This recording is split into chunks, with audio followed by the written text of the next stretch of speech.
warahmatullahi wabarakatuh. Alhamdulillah wa syukrulillah wa la khawla wa la quwata illa billah. Wassalatu wassalamu ala rasulillah wa ala alihi wa ashabihi wa mawalah amma ba'du. Saudaraku para pendengar penyucian hati yang dirahmati Allah, pada kesempatan tausiah kali ini saya akan menyampaikan penghuni neraka Saqar. Di dalam Al-Quran banyak ditemukan nama-nama surga maupun nama-nama neraka. Di antara nama-nama neraka itu ada yang disebutkan yaitu Saqar. Saqar itu kalau menurut Ibnu Abbas neraka pada tingkatan yang keenam. Lalu apa itu neraka Saqar? Menurut keterangan Quraisyihab dalam tafsir Al-Misbahnya, bahwa Saqar itu terambil dari kata Saqara yang berarti mencap atau menyengah untuk menandai binatang. Adapun bentuk penyiksaan neraka Saqar itu adalah sengatan api yang membakar kulit manusia sehingga kulit mereka menjadi menghitam. Itulah kedahsyatan dari neraka Saqar. Lalu siapakah orang-orang yang akan dimasukkan ke neraka Saqar itu? Ini disebutkan dalam Al-Quran surat Al-Mudaththir ayat 42 sampai 46. Allah Subhanahu wa ta'ala berfirman, A'udzu billahi minasyaitonir rajim. Bismillahirrahmanirrahim. Ma salakakum fi saqar? Qalu lam nakum minal musallin wa lam nakun nut'imul miskin wa kunna nakhudhu ma'al khaidin wa kunna nukadzibu biyaumiddin.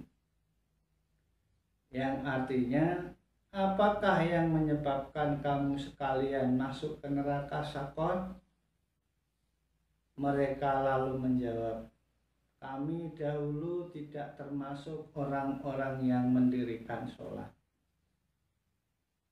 Dan mereka juga tidak memberikan kepada orang-orang miskin makanan ataupun bantuan.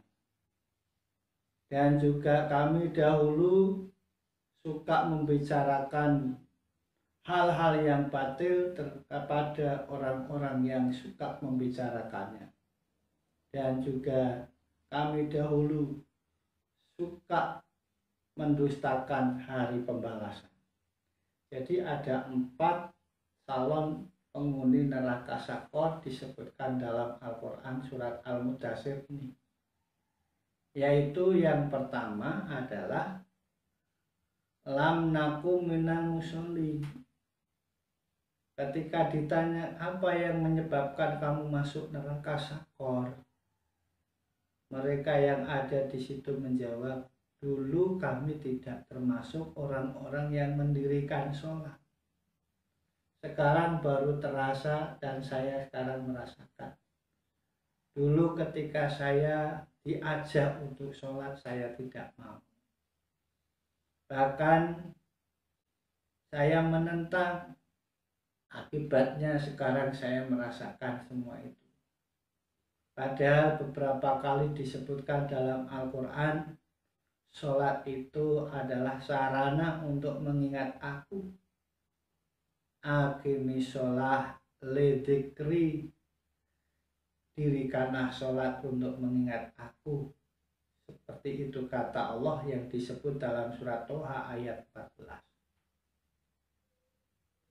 Kemudian yang kedua, kenapa juga kamu masuk neraka Saqar? kalau kami dahulu tidak termasuk orang-orang yang suka memberi makan kepada orang-orang miskin. Bahkan kalau ada orang yang ingin memberi, ingin berbagi kepada mereka, saya halang-halangi. Maka ternyata perbuatan saya seperti ini juga di dalam Al-Quran termasuk orang yang mendustakan agama. Dalam surat Al-Ma'un ya, ayat 1 sampai 3 disebutkan, Ara'aital ladzi yukadzibu bidin fadzalikal ladzi yad'ul yatim wa la yahuddu 'ala ta'amil miskin. Apakah kamu tahu siapakah orang yang mendustakan agama? Yaitu dialah orang-orang yang menelantarkan nasib anak yatim dan orang-orang yang tidak menganjurkan memberi makan kepada orang miskin. Akibatnya saya sekarang merasakan bagaimana ini siksaan yang pedih di neraka Sakor. Sekarang kami menyesal. Itulah orang yang tidak menganjurkan memberi makan orang lain. Lalu yang ketiga, kenapa kamu kok masuk neraka Sakor? Iya, karena kami dahulu suka berkumpul dengan orang-orang lalu membicarakan persoalan-persoalan yang batil. Persoalan-persoalan yang batil itu yang bagaimana?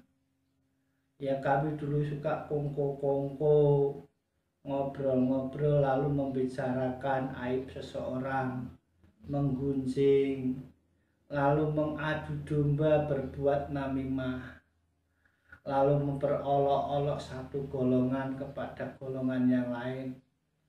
Ternyata perbuatan saya seperti ini tidak ada manfaatnya dan justru malah membawa dosa besar yang berakibat saya dimasukkan ke neraka Sakor ini. Lalu yang terakhir, kenapa kamu kok juga masuk neraka Sakor? Karena dahulu kami termasuk orang-orang yang mendustakan adanya hari pembalasan. Dulu kami sering mendengar ceramah, diberi pengarahan bahwa manusia itu hidup bukan hanya di dunia saja. Besok akan ada kehidupan lain sesudah mati dalam rangka membalas semua amal perbuatan di dunianya. Kami tidak percaya waktu itu. Masa iya orang sudah mati akan dibangkitkan kembali? Masa iya kemudian akan mendapatkan siksaan? Itu dulu kami tidak percaya. Tapi ternyata janji Allah itu memang benar. Apa yang difirmankan oleh Allah sekarang menjadi kenyataan. Jadi kami sekarang adalah menyesal. Begitulah saudara-saudaraku, para pendengar penyejuk hati yang dimuliakan Allah. Jadi disimpulkan ada 4 golongan yang akan disiksa, dimasukkan ke neraka Sakor. 1, orang yang meninggalkan sholat. 2, orang yang tidak menganjurkan memberi makan orang miskin. 3, suka membicarakan hal-hal yang batil. Dan 4, tidak percaya kepada hari pembalasan. Semoga ini menjadi perhatian kita semua agar bisa mengambil pelajarannya. Demikian yang bisa kami sampaikan. Akhirul kalam billahi taufiq wal hidayah. Assalamualaikum warahmatullahi wabarakatuh.